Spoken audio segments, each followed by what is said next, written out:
ಧಾರವಾಡ ನಗರ commissionerate ವ್ಯಾಪ್ತಿಯ old Hubli police ಠಾಣಾ ಸರಹದ್ದಿನಲ್ಲಿ ನಿನ್ನೆ ಒಂದು ಪ್ರಕರಣ ದಾಖಲಾಗಿದೆ. ಇದಕ್ಕಿಂತ ಮುಂಚೆ ಹುಬ್ಳಿ ಟೌನಲ್ಲಿ ಒಂದು ಪ್ರಕರಣ ನಮಗೆ ದಾಖಲಾಗಿತ್ತು. ಅದರಲ್ಲಿ ಕೂಡ ನಮ್ಮ ಪೊಲೀಸರಿಗೆ ನಮ್ಮ ಮಾಹಿತಿದಾರರೊಬ್ಬರು ನೀಡಿದ ಮಾಹಿತಿ ಮೇರೆಗೆ ಅಪ್ರಾಪ್ತ ವಯಸ್ಸಿನ ಹೆಣ್ಮಗಳೊಬ್ಬಳು ಡೆಲಿವರಿ ಆಗಿದೆ ಅನ್ನೋದ್ರ ಹಿನ್ನೆಲೆಯಲ್ಲಿ ಅನ್ನಪೂರ್ಣ ಅನ್ನೋ ಒಂದು ಹಾಸ್ಪಿಟಲ್ ಡೆಲಿವರಿ ಆಗಿದೆ ಅಂತಂದು ನಮಗೆ ಮಾಹಿತಿ ಬಂದ ಮೇಲೆ ಆಕೆ ಅಪ್ರಾಪ್ತೆ ಇದ್ಲು. ಮತ್ತು ಆ ಒಂದು ಮಾಹಿತಿಯನ್ನು ಯಾರು ಅವ್ರ ಪೇರೆಂಟ್ಸ್ ಆಗಲಿ ಯಾರೂ ನಮಗೆ ನೀಡಿರಲಿಲ್ಲ, ಮಹಿಳಾ ಮತ್ತು ಮಕ್ಕಳ ಕಲ್ಯಾಣ ಇಲಾಖೆಗೂ ನೀಡಿರಲಿಲ್ಲ ಅನ್ನೋದ್ರ ಹಿನ್ನೆಲೆಯಲ್ಲಿ ಅದೊಂದು ಪೋಕ್ಸೋ ಪ್ರಕರಣ ದಾಖಲು ಮಾಡಿದ್ವಿ. ಅದರಲ್ಲಿ ಡೆಲಿವರಿ ಆದಮೇಲೆ ಮಗು ಕೂಡ ಅಡ್ಮಿಟೆಡ್ ಇದೆ, ಆ ತಾಯಿ ಕೂಡ ಅಡ್ಮಿಟೆಡ್ ಇದ್ದಾಳೆ. ಆ ತಾಯಿ ಇನ್ನೂ ಯಾವುದೇ ಒಂದು ಹೇಳಿಕೆ ಕೊಡಲಿಕ್ಕೆ ಇನ್ನೂ ಮುಂದೆ ಬರ್ತಾ ಇಲ್ಲ. ಅಂದರೆ ಇನ್ನೂ ಸ್ವಲ್ಪ ಪೋಸ್ಟ್ ಡೆಲಿವರಿ ಪೇನ್ ಇದೆ ಅಂತೆಲ್ಲ ಹೇಳ್ತಾ ಇದ್ದಾರೆ. ಅದ್ರ ಜೊತೆಗೆ ನಾವು ಪ್ಯಾರಲಲ್ ಇನ್ವೆಸ್ಟಿಗೇಷನ್ ಆ ಕೇಸಲ್ಲೂ ಮಾಡ್ತಾಯಿದ್ವಿ.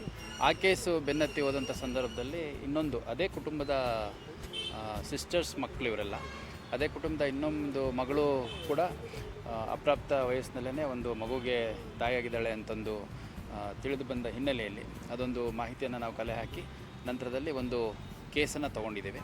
ಸೊ ಅದರಲ್ಲಿ ಕೂಡ ಈ ಹೆಣ್ಮಗಳೇನಿದ್ದಾಳೆ ಇವಳಿಗೆ 15 ವರ್ಷ ಇದೆ.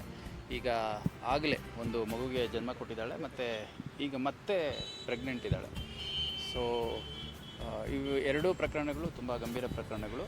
ಎರಡೂ ಪ್ರಕರಣಗಳಲ್ಲಿ ಆರೋಪಿತರ ಹೆಸರನ್ನು ಅವರು ಹೇಳಲಿಕ್ಕೆ ಇನ್ನೂ ಯಾರು ಹೆಣ್ಮಕ್ಳಿದ್ದಾರೆ ಅವರು ಮೆಡಿಕಲಿ ಫಿಟ್ ಇಲ್ಲ ಅನ್ನೋಂಥ ಒಂದು ಎಕ್ಸ್ಕ್ಯೂಸ್ ಕೊಡ್ತಾ ಇದ್ದಾರೆ.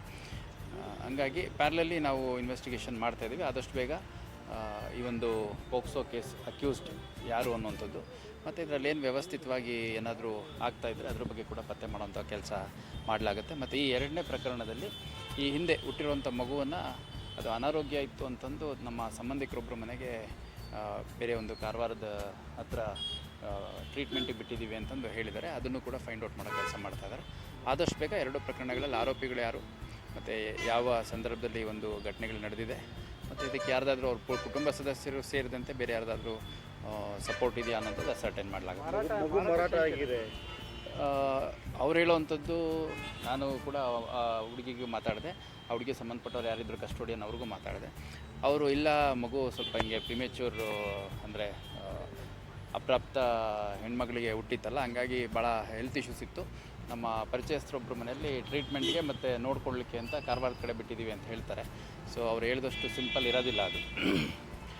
ಹಂಗಾಗಿ ಒಂದು ಸಮಗ್ರ ತನಿಖೆಯನ್ನು ಇದರಲ್ಲಿ ಮಾಡಲಾಗುತ್ತೆ. ಆ ಮಗುವನ್ನು ಅವರು ಟ್ರೀಟ್ಮೆಂಟಿಗೆ ಬಿಟ್ಟಿದ್ದಾರೋ ಮಾರಾಟ ಮಾಡಿದಾರೋ ಪ್ರತಿಯೊಂದು ಕೂಡ ನಾವು ಪತ್ತೆ ಮಾಡಿಬಿಟ್ಟು ಆದಷ್ಟು ಬೇಗ ಯಾರ್ಯಾರು ಈ ಒಂದು ಕೃತ್ಯದ ಹಿಂದೆ ಇದ್ದಾರೆ ಅವರೆಲ್ಲರನ್ನೂ ವಶಕ್ಕೆ ತೊಗೊಂಡು ವಿಚಾರಣೆಗೊಳಪಡಿಸಿ ಕಾನೂನು ಕ್ರಮವನ್ನು ಕೈಗೊಳ್ತೀವಿ. ಸರಿ, ಟೌನ್ ಲಿಮಿಟ್ ಆದಂತಹ ಡಾಕ್ಟ್ರನ್ನೇ ಇದೇ ಪ್ರಕರಣದಲ್ಲಿ ಇನ್ವಾಲ್ವ್ ಆಗಿದ್ದಾರೆ. ಎರಡೂ ಪ್ರಕರಣದಲ್ಲಿ ಸೇಮ್ ಒಬ್ಬರೇ doctor sir, Annapurna hospital doctor Sushila ಅಂತೇಳಿ.